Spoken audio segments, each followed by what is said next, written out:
This deep dive reveals how a handful of billionaires structure their days to prime creativity, focus, and decisive action. They start with purpose-driven mornings, brief personal wins, and a commitment to high-leverage activities like strategic thinking and reading.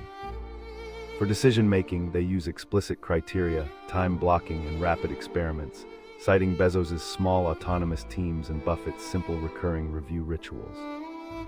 Goal setting is bold but staged, with long horizons, weekly dashboards, and personal accountability structures that turn vision into daily steps.